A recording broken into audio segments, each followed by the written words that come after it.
Hi, welcome to the third lesson of topic 13 on electromagnetic induction. And in this lesson, we're going to carry forward what we learned about motors and generators, and we're going to apply that theoretical knowledge to audio devices. By audio devices, I mean microphones and speakers. Let's quickly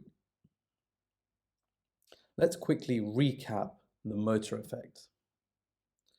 So in the motor effect, electrical energy from a power supply or a battery is converted into kinetic energy.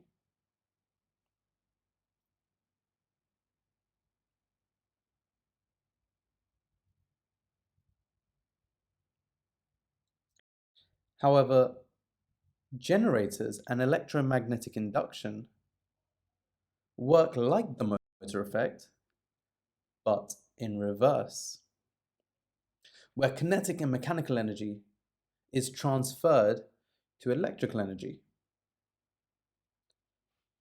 Now, this process is extremely important when considering audio devices, and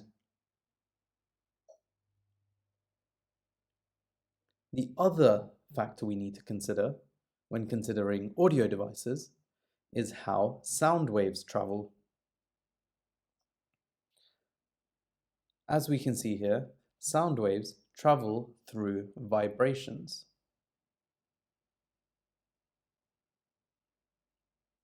Where one particle knocks into the other particle, which bumps into the next particle, and the next particle, and so on and so forth.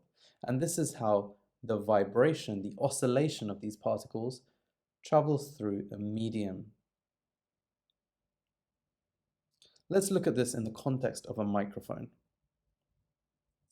Here we have the sound waves traveling towards a microphone. But this microphone actually contains a diaphragm, a coil of wire, and a magnet, like so. Now this cylindrical structure here is a magnet. Inside, we have a coil, and the coil is connected to a wire. The sound wave travels from left to right, causing the coil to vibrate, to move inside this magnetic field. This induces a current flow.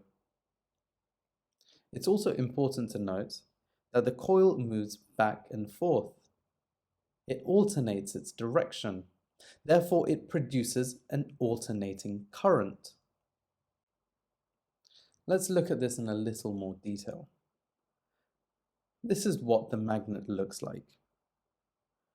We have opposite poles on the inside and outside of our magnet. Here we have a diaphragm and a coil of wire.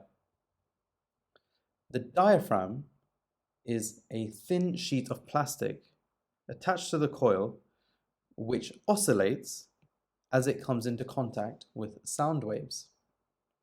This oscillation, due to the air particles or air molecules, causes the coil to move within the magnetic field.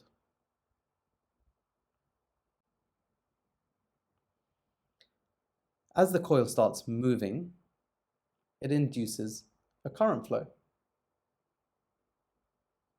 This occurs due to electromagnetic induction.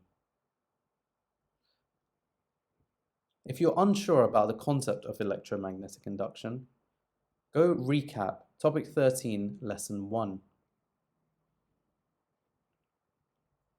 Now let's look at loudspeakers and headphones. These work in a very similar way, but electrical energy is transferred to kinetic and mechanical energy in the speaker as it vibrates.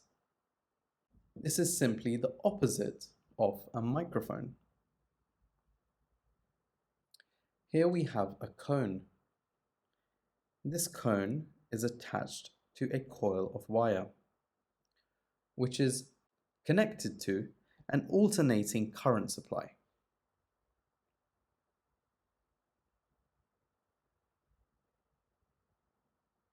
Using the right-hand grip rule, as the direction of current flow changes, the direction of the magnetic field produced by this coil of wire also changes. If we have current flow in this direction,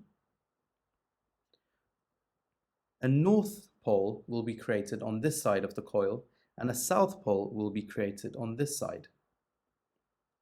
As this happens, the coil of wire and the cone experiences a repulsive magnetic force. This causes the cone to move in this direction.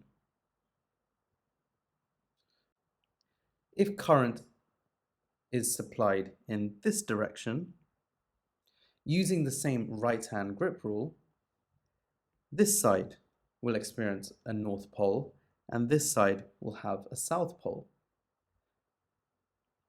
As we know, north and south attract. Therefore, the cone will move in this direction. This process continues in line with the alternating current. As the alternating current changes, the magnetic field also changes. This causes, as we discussed, the magnetic force experienced to change too. And finally, this causes the cone to vibrate. This vibration causes the air particles and the air molecules surrounding the cone to also vibrate, creating sound. That's it for this lesson on audio devices. If you have any questions, please do ask.